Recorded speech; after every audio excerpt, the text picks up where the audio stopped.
Cemetery in Manhattan is not quite on the Pine-Loganton Road. However, it's very near. It's basically across the street from where the Pine-Loganton Road begins. And that is said to be haunted. There are people who have had incidents in there. There was a man who was said to have committed suicide in that cemetery. And in some sources are claiming that it's protected by a graveyard dog. This is a neat little piece of folklore. You see graveyard dogs all over the country. It is the ghost of a dog, usually black, who has some connection with generally the first person buried in that cemetery. So, that's the start at the Pine-Loganton Road. You basically walk just across the street, more or less, and there is the beginning of this road. And riding down there are a lot of old legends along the Pine-Loganton Road. I mapped them out. As a matter of fact, my ghost hunting team, just for fun, 2 Augusts ago, rode down and just did a few stops, did a little bit of looking around, testing to see if we could find anything. There was a spot where it said the spirit of a murdered servant girl is haunting the place, disguising herself as a dancing cupboard. Some of you may have heard this one. It's a pretty popular legend. It's written in Homer Rosenberger's old book, Mountain Folks, which is a really nice piece of work. Rosenberger, by the way, was friends with Henry Shoemaker and pranked him at one point. Rosenberger writes in his book that Shoemaker had this metal ring hanging above his door that he believed to have been cursed. It was a magic metal ring. And Rosenberger played with Shoemaker a little by taking the ring when Shoemaker wasn't looking and moving it around the farm, hiding it so it was other places. So as far as Shoemaker knew, this ring was disengaging itself from the wall and going all over the place on its own. The dancing cupboard, popular legend here, there was a servant girl who had a suitor that she was not interested in. He followed her home one night, decided if I can't have her, nobody will, and midway home, killed her and buried her body. I see heads nodding here. You guys familiar with this one? All right, awesome. Yeah, we got Shoemaker too.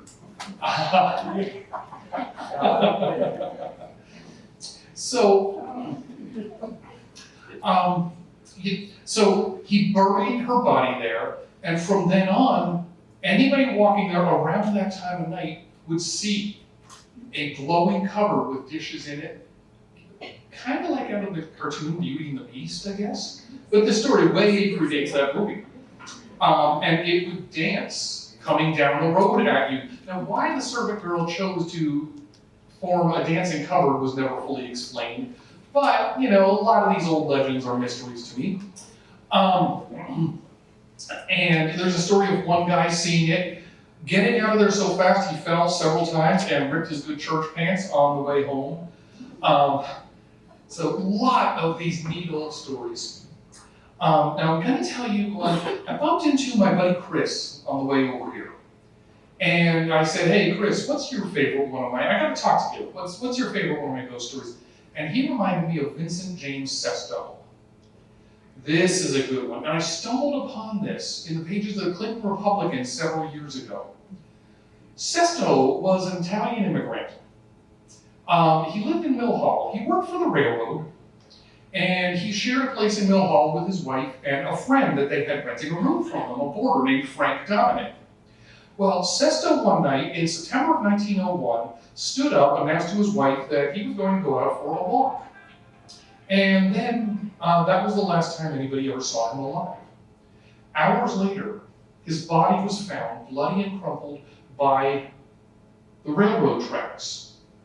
It looked so bad that the cops initially thought he'd been run over by a train.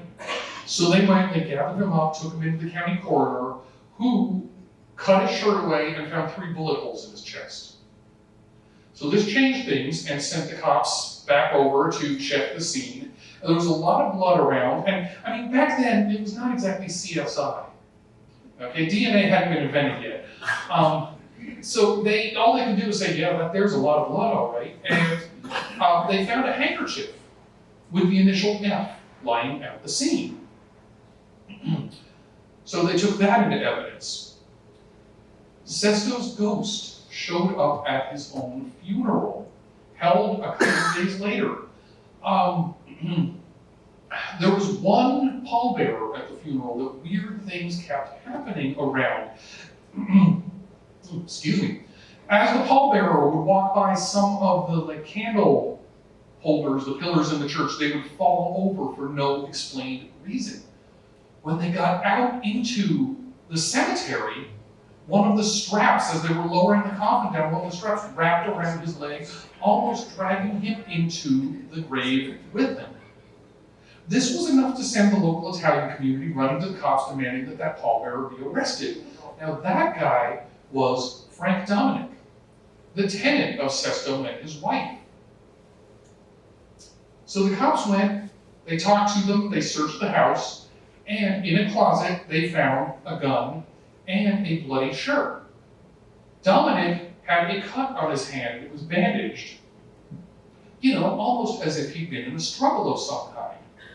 So this was enough for the police. They arrested Frank Dominic, brought him in, and put him on trial. Now Dominic wasn't talking, he didn't speak any English. They had to get an Italian interpreter in for the questioning and the trial.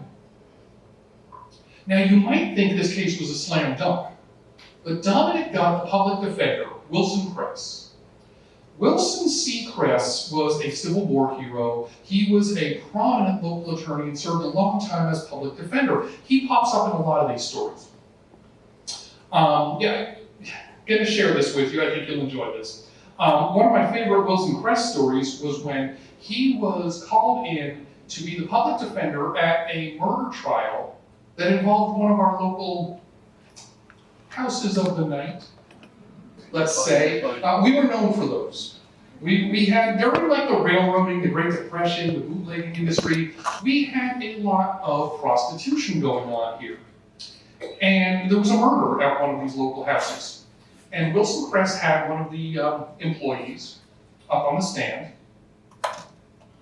And he was questioning her. Now, anybody who watches TV knows you can't just leap right into the hard questions. You've got to kind of build up to it and set the stage. So he was asking her about the hallway, the hallway where the body was found. How long is it? How many stairs lead to it? How many doors are on either side?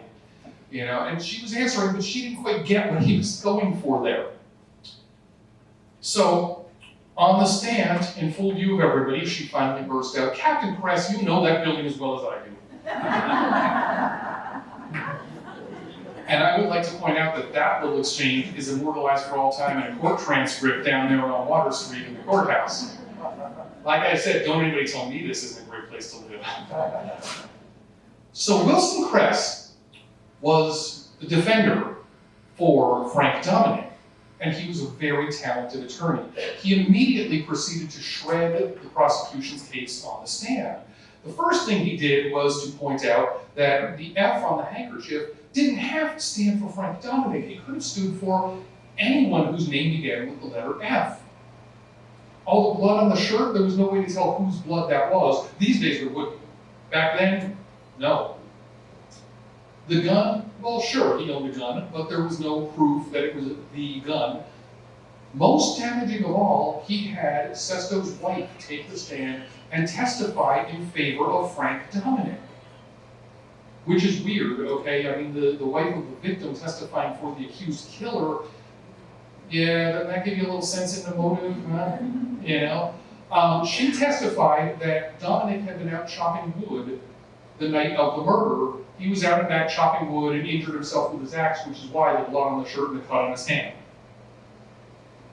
Frank Dominic was released. He left, went out west, and was not heard of again. I checked the old records, and by the way, I can't find any record of Frank Dominic or Sesto's wife locally, so it looks like they took off together. The murderer of Vincent James Sesto was never convicted. So up there in the cemetery, up on the hill, there may be a ghost hanging out at a lonely grave, waiting for the justice he never got.